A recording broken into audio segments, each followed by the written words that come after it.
Halo guys, ketemu lagi sama gue Banu Maulana di Top 5 News of the Week. Ada 5 berita yang udah kita pilihin buat kalian.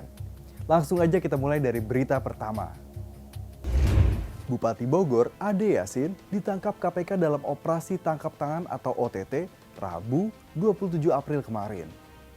Ade ditangkap bersama sejumlah orang dari perwakilan Badan Pemeriksa Keuangan Jawa Barat. Berikut pejabat dan ASN Pemkab Bogor yang juga ikut diamankan. Nah, hari ini Ade resmi ditetapkan sebagai tersangka suap pengurusan audit laporan keuangan di pemerintah Kabupaten Bogor. Ade bersama beberapa bawahannya dan sejumlah perwakilan BPK juga ditetapkan sebagai tersangka. Ketua KPK Firly Bahuri membeberkan peran Bupati Bogor Ade Yasin dalam kasus suap ini. Adapun kasus ini bermula dari keinginan Ade agar laporan keuangan Pemkab Bogor kembali meraih predikat wajar tanpa pengecualian. KPK mengamankan 1,24 miliar rupiah dalam kegiatan tangkap tangan selama 2 hari tersebut. Yang menarik, Ade Yasin adalah adik kandung dari Rahmat Yasin, mantan Bupati Bogor yang juga tertangkap korupsi oleh KPK di tahun 2014 lalu. Waduh, Ibu, udah mau lebaran, Bu. Gimana menurut kamu soal berita ini? Lanjut di berita kedua. Presiden Joko Widodo dan Gubernur DKI Jakarta Anies Baswedan nampak akrab saat meninjau sirkuit Formula E di Ancol. Keduanya bertemu untuk mengecek langsung lintasan balap yang akan dipakai Juni nanti. Dalam satu kesempatan, Anies bahkan menyopiri Jokowi pakai mobil buggy keliling sirkuit. Anies kemudian membagikan ucapan terima kasih kepada Presiden Jokowi melalui akun Instagram pribadinya. Nah, ngelihat sejarah panjang Jokowi dan Anies Baswedan, momen ini ditanggapi sejumlah pihak mulai dari politisi hingga pengamat politik. Ketua Harian Partai Gerindra Sumi Dasko Ahmad contohnya, menilai hal ini wajar sebagai bentuk dukungan pemerintah pusat supaya Formula E di Indonesia berjalan lancar. Sementara, Direktur Eksekutif Parameter Politik Indonesia, Adi Prayitno, menilai kebersamaan Jokowi dan Anies bukan momen biasa, melainkan harmonisasi hubungan Jokowi, Anies untuk kebaikan rakyat Indonesia. Nah, kalau kalian gimana ngeliat momen ini? Oke, kita ke berita ketiga.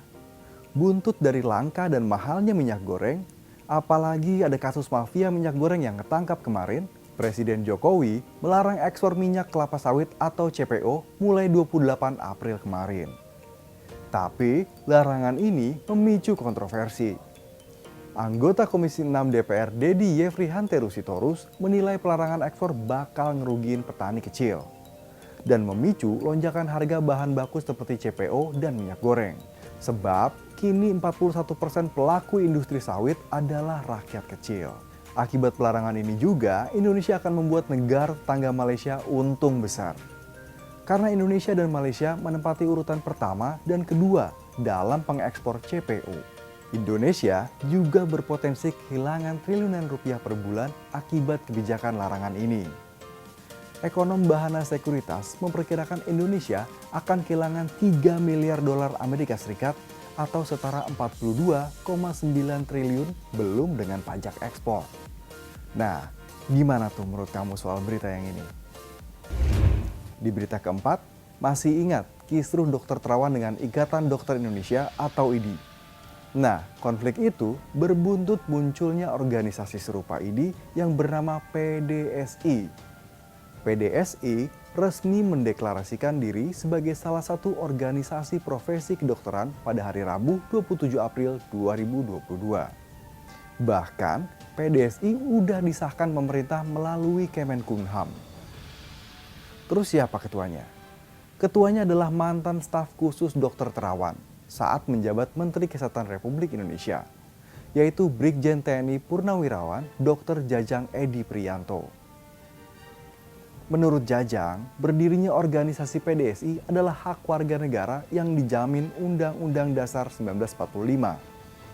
Dan Jajang menegaskan kalau PDSI berdiri terpisah dari IDI. Nah, itu nanti gimana kalau ada dua organisasi? Referensi mana yang dipakai masyarakat atau pemerintah? Gimana menurut kamu? Oke, kita sampai di berita terakhir. Dewan Pengawas KPK memanggil Direktur Utama PT Pertamina Nike Widiawati. Jadi, ini adalah buntut gratifikasi tiket nonton MotoGP Mandalika dari Pertamina ke Wakil Ketua KPK Lili Pintauli. Nah, kasus ini kan terus diselidiki.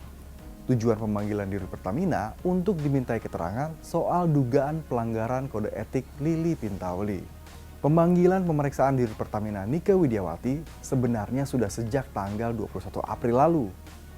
Tapi Nike minta penjadwalan ulang pada 26 April. Namun tetap tidak bisa datang juga ke KPK. Sampai-sampai Dewan Pengawas KPK nyebut Nike tidak kooperatif.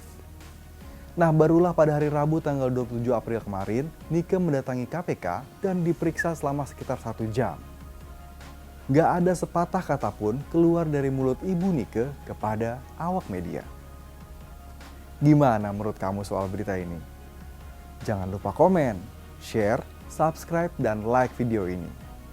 Gua Banu Maulana bersama tim Top 5 News of the Week mau ngucapin selamat Hari Raya Idul Fitri 1443 Hijriah.